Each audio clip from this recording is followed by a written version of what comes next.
बिस्मिल्लाहिर्रहमानिर्रहीम।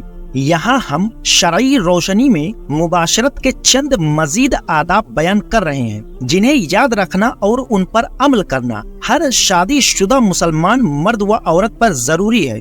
पहला, सोहबत तन्हाई में करें या कहीं पर भी करें। आपने सड़कों पर, सिनेमा हॉल में और बागों में खुलेआम कुछ पढ़े लिखे कहलाने वाले मॉडर्न इंसान देखे होंगे जो इंसानी शक्ल में जानवर नजर आते हैं, क्योंकि वो सड़कों व बागों में ही वे सब कुछ कर लेते हैं जो उन्हें बंद कमरे में करना चाहिए। लेकिन अल्हम्दुलिल्लाह हम मुसलमान हैं और अशरफुल मखलूकात हैं, इसलिए हम पर जरूरी है कि हम इस्लाम का हुक्म माने और मॉडर्न जानवर नुमा इंसानों की नकल से बचें।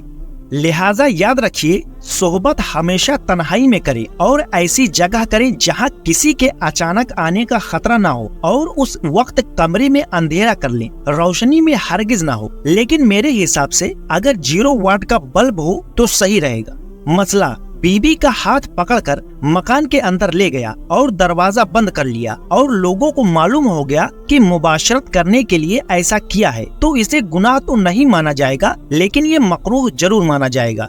मसला, अगर किसी जगह कुरान करीम की कोई आयत करीमा किसी चीज पर लिखी हुई हो, अगरचे उसके ऊपर शीशा हो, तो जब तक आप उस पर कपड़े का गिलाफ न डाल लें, वहाँ सोहबत करना या बरहाना होना बेअदबी है। हुजूर गौसे आजम रजी अल्लाह अन्हु गुनियतुत तालिबीन में और आला हजरत अपनी मलफूजात अल मलफूज में फरमाते हैं कि जो बच्चा या बच्ची कुछ सूझबूझ रखते हैं और दूसरों के सामने बयान भी कर सकते हैं, तो उनके सामने सोहबत करना मकरूह तहरीमी है, यानी शरीयत में नापसंदीदा व नाजायज है। मसला, किसी की 2 बीबियां हो तो एक बीबी से दूसरी बीबी के सामने सोहबत करना जायज नहीं। मर्द को अपनी बीबी से तो हिजाब नहीं, लेकिन एक बीबी का दूसरी बीबी से तो पर्दा फर्ज है और शर्म व हया जरूरी है।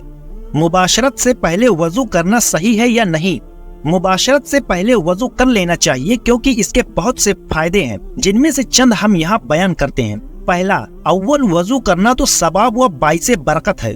दूसरा, मुबाशरत से पहले वजू करने की हिकमत एक ये भी है कि मर्द व औरत दोनों में ये एहसास पैदा हो जाता है कि सोहबत हम सिर्फ अपनी ख्वाहिशात नफसानी की तकमील के लिए नहीं कर रहे हैं, बल्कि नेक साले औलाद पैदा करना भी हमारा मकसद है। और दूसरी हिकमत ये है कि किसी भी वक्त याद इलाही से गाफिल नहीं होना चाहिए।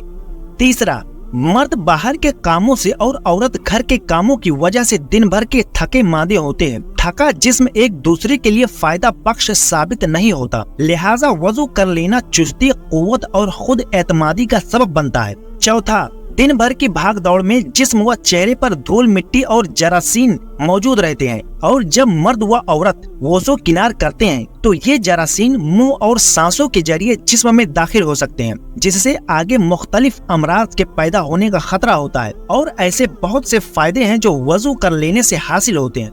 नशे की हालत में मुबाशरत करना सही है या नहीं? शरीयत इस्लामी में हर किस्म का नशा हराम है, और इस्लाम में शराब को तो उम्मुल खबाइस बताया गया है, यानी तमाम बुराइयों की माँ। और मेरे हिसाब से इस वक्त शराब से भी कई गुना ज्यादा खतरनाक नशा गंदी फिल्मों का है, ब्लू फिल्मों का है, जिसे आजकल के 5-5 साल के बच्चे भी देख रहे हैं और अपनी जिंदगी अभी से बर्बाद कर रहे हैं। और इनके माँ बाप इन पर कोई ध्यान नहीं देते कि बच्चे को मोबाइल कब देना चाहिए, कब नहीं, उसमें क्या चेकिंग करनी चाहिए, क्या नहीं करनी चाहिए। 2 हदीसों का निचोड़ ये है कि जिसने शराब पी गोया उसने अपनी माँ के साथ जिना किया। रसूलुल्लाह सल्लल्लाहु अलैहि वसल्लम ने इरशाद फरमाया कि शराब पीते वक्त शराबी का ईमान ठीक नहीं रहता, और आगे फरमाते हैं कि शराबी अगर बगैर तौबा किए मर गया तो अल्लाह ताला के हुजूर इस तरह हाजिर होगा जैसे बुतों की पूजा करने वाला। अब आप सोच लीजिए कि शराब पीने वाले को कितने खतरनाक सजा मिलेगी। हजरत अबू हुरैरा रजी अल्लाह अन्हु से रिवायत है कि सैयदे आलम सल्लल्लाहु अलैहि वसल्लम ने इरशाद फरमाया कि जो जिना करे या शराब पिए तो अल्लाह ताला उससे ईमान ऐसे खींच लेता है जैसे आदमी अपने सर से कुर्ता आसानी से खींच लेता है। हजरत इमाम अबू लैलस समरकंदी रजी अल्लाह अन्हु फरमाते हैं कि खुदा की कसम, शराब और ईमान एक दिल में जमा नहीं हो सकते, और अगर किसी के दिल में ईमान हो और वो शराब पिए तो शराब उसके ईमान को खत्म कर देती है। इसलिए कि शराबी आदमी नशे में होता है तो उसकी जबान से कलमाते कुफ्र जारी हो जाते हैं।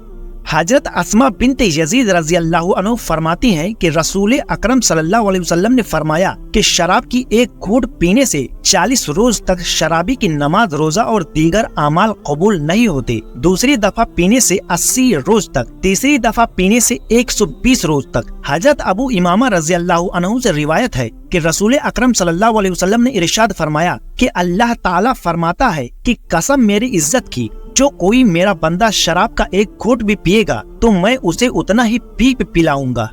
इसी तरह विस्की, बियर, ताड़ी, गांजा, ब्राउन शुगर, व्हाइटनर, पेट्रोल वगैरह जितनी भी ऐसी चीजें हैं जिनसे नशा आता है तो वो शरीयत में हराम है। हजरत उम्मुल मोमिनीन उम्मे समला रजी अल्लाह अन्हा इरशाद फरमाती हैं कि रसूलुल्लाह सल्लल्लाहु अलैहि वसल्लम ने हर वो चीज जो नशा लाए और हर वो चीज जो कि अक्ल में फितूर डाली वो सब हराम बताई है। हकीमों और डॉक्टरों ने बताया है कि नशे की हालत में मुबाशरत करने से रेह्यूमेटिक पेन नामी बीमारी पैदा हो जाती है और औलाद अपाहिज पैदा होती है। मुबाशरत करते वक्त क्या खुशबू का इस्तेमाल किया जा सकता है? मुबाशरत से पहले खुशबू लगाना बेहतर है। सरकार मदीना सल्लल्लाहु अलैहि वसल्लम को खुशबू बहुत पसंद थी। आप हमेशा खुशबू का इस्तेमाल फरमाया करते थे ताकि हम गुलाम भी सुन्नत पर अमल करने की नीयत से खुशबू लगाया करें, वरना इस बात में किसी को शक व सुबह नहीं कि आपका वजूद मुबारक खुद ही महकता रहता और आपका पसीना मुबारक खुद कायनात की सबसे बेहतरीन खुशबू है।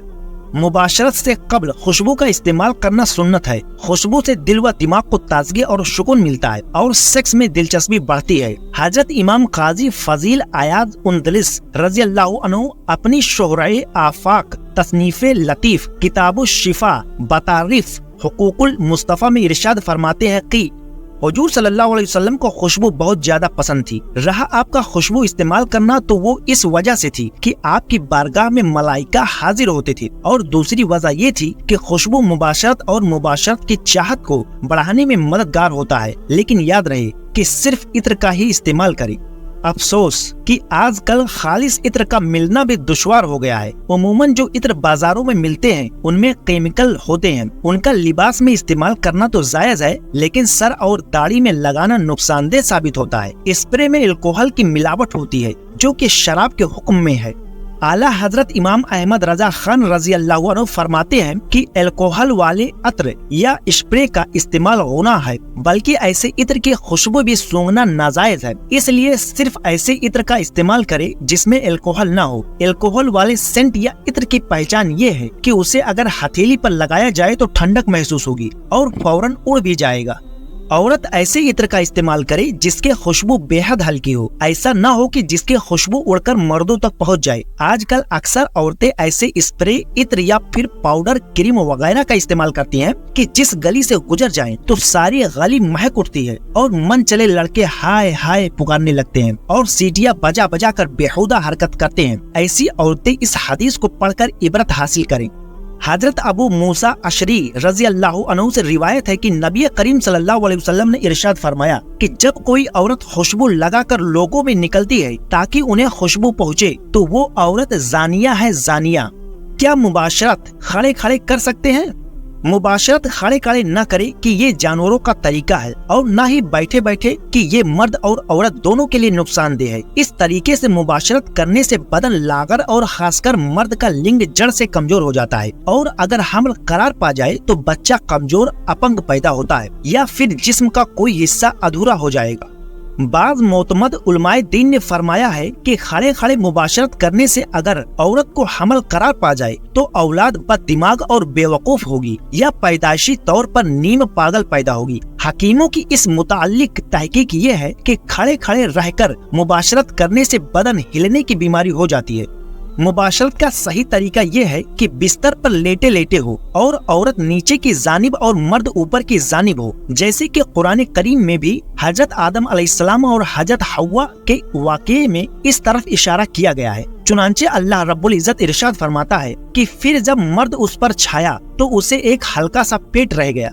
इस आयत करीमा से हमें सबक मिलता है कि सेक्स के वक्त औरत चित लेटे और मर्द उस पर पट लेटे, और इस तरीके से मुबाशरत कानून फितरत के मुताबिक है। अब अगर इसकी खिलाफ वर्जी की गई तो बहरहाल नुकसान तो जरूर होगा। देखा जाए तो इस तरीके में ज्यादा राहत व आसानी है। औरत को इससे मशक्कत नहीं होती और मर्द का बीज आसानी से निकलकर औरत की योनि में दाखिल हो जाता है और इससे हमल जल्द करार पाता है।